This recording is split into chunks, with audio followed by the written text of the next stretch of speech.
नमस्कार, मैं श्यामगिरी। आप देख रहे हैं टीएफडी इंडिया न्यूज 24। टीएफडी इंडिया न्यूज 24 में आप सभी दर्शकों का स्वागत है। छात्रों को इंसाफ मिला या छात्रों के साथ धोखा कर दिया सरकार ने? धर्मेंद्र प्रधान का इस्तीफा तो हो गया, लेकिन छात्रों ने आंदोलन करके इस सरकार को एक आईना दिखाने का कार्य भरपूर किया।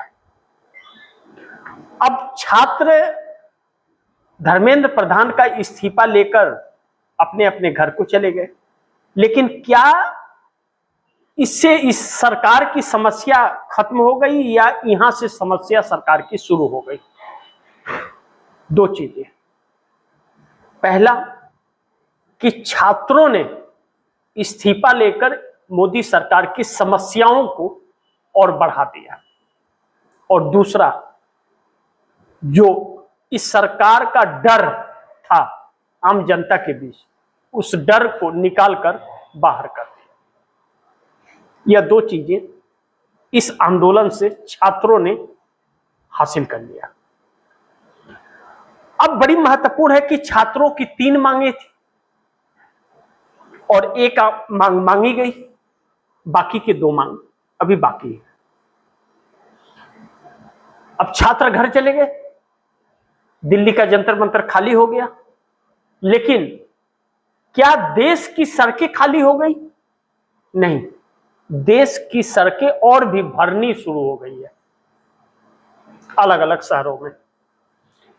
अब बड़ी महत्वपूर्ण है कि इन छात्रों ने अपने हक की और अपने भविष्य को लेकर के आंदोलन किया था। यह पूरा आंदोलन ऑनलाइन आंदोलन था। इससे मेन स्ट्रीम मीडिया और अखबारों को दूर रखा गया था, उनको तवज्जो नहीं दिया गया। सोशल मीडिया पर यह आंदोलन पूरे वर्ल्ड में, विश्व में छाया रहा और पूरे विश्व में सुर्खियां बटोरा यह आंदोलन, और मोदी सरकार को हिला दिया। अब ऐसे में अब विपक्ष की जिम्मेदारियां बढ़ी और विपक्ष ने इसे अपना लिया। जो विपक्ष डर रहा था, वह विपक्ष अब मुखर होकर के आने लगा।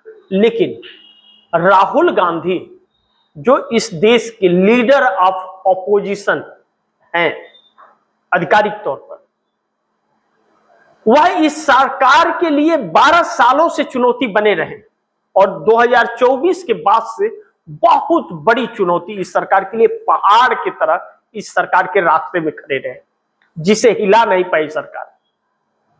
और इन बच्चों को तक संदेश पहुंचाने का कार्य जो सरकार का था, वह राहुल गांधी ने 4 महीना पहले शुरू कर दिया था और छात्रों से कनेक्ट होना शुरू कर दिए थे, जिसका असर इस आंदोलन में दिखा।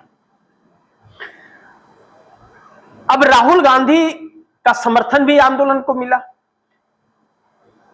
अब सरकार बुरी तरह से फंस गई और पार्लियामेंट के अंदर और बाहर सरकार बुरी तरह से फंसी है और लीडर ऑफ अपोजिशन हमलावर है। पैलेट गन का इस्तेमाल करने का आदेश देकर के अमित शाह बुरी तरह से फंस गए और अमित शाह का यह फंसना सरकार को अब ले डूबेगा। बच्चों ने एक और नारा दिया है, छात्रों का नारा, जो कि गुंडे बहरों की सरकार तरी पार तरी पार। अमित शाह को तरी पार से संबोधित किया जा रहा है और गुंडे बहरे, गुंडे मतलब पुलिस के भेष में भाजपा और आरएसएस के गुंडे लाठी भाजते हैं, पत्थर चलाते हैं, बिना नेम प्लेट का पुलिस की वर्दी पहन करके बच्चों पर अत्याचार करते हैं, गुंडे।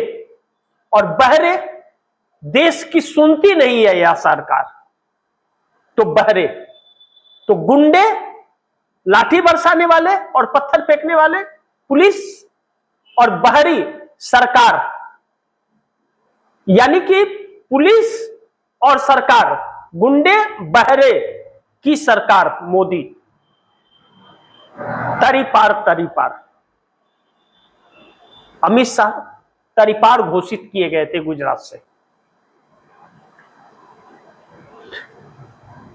ऐसे में इंडिया गठबंधन सरकार पर हावी हो गया पूरी तरह से, और इंडिया गठबंधन का यह रुख मोदी सरकार को डराने लगा है।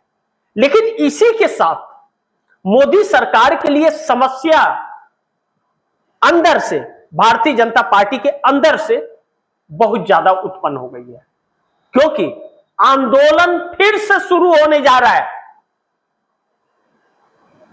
कमबैक कर रहा है। हजारों की संख्या में किसान आ रहे हैं और पेट्रोल E20 जो जारी हुआ है उस पर एक नया आंदोलन शुरू होने जा रहा है। यानी कि इस सरकार के लिए चुनौती बड़ी है। ऐसे में जिस इंडिया गठबंधन को तोड़ने का प्रयास हो रहा था और 240 सांसद इंडिया गठबंधन के थे, वह 26 टूटने के बाद 214 बचे हुए हैं। वह 214 तो अब साथ हैं ही, वह 26 पर सांसदी जाने की तलवार लटक गई, या तो घर वापसी करेंगे। ऐसे में मोदी सरकार फिर वहीं पर जहां पर थी वहीं पर आकर के अटक गई। अभी इस बीच सरकार के लिए एक नई संकट उत्पन्न तब हो गया जब भारतीय जनता पार्टी के अंदर एक बड़े टकराव ने जन्म ले लिया, क्योंकि धर्मेंद्र प्रधान का इस्तीफा इस सरकार में फूट डालने वाला हो गया, क्योंकि 240 में 20 सांसद उड़ीसा से जो जीत के आए थे वह धर्मेंद्र प्रधान के साथ खड़े हो गए, और तस्वीरें धर्मेंद्र प्रधान ने इस्तीफा से पहले उन्होंने दांव चल दिया था कि हमारे साथ है। अब यह सरकार अगर धर्मेंद्र प्रधान को कोई स्थान देती है या उड़ीसा का सीएम बनाती है, तो उड़ीसा में सरकार के खिलाफ एक नया आंदोलन जन्म ले लेगा। ऐसे में फंस गए मोदी। अब करे तो क्या करे और ना करे तो क्या ना करे। इस बीच इंडिया गठबंधन के तरफ से जो अलग अलग जगहों पर अब आक्रामक रवैया देखने को मिल रहा है सरकार को, और एकजुट हो गया है, और सब एक ही राह पर निकल पड़े हैं, राहुल गांधी की राह पर। और राहुल गांधी की बातें सही हुई। 8 जून को राहुल गांधी ने यह बातें सब कही थी। तो छात्रों का प्रेशर, और दूसरी बड़ी महत्वपूर्ण बिंदु यह है कि इस सरकार के लिए संकट यह हो रहा है कि अब इसके भी सहयोगी दल इसके साथ रहेंगे, इस बात की गारंटी नहीं है।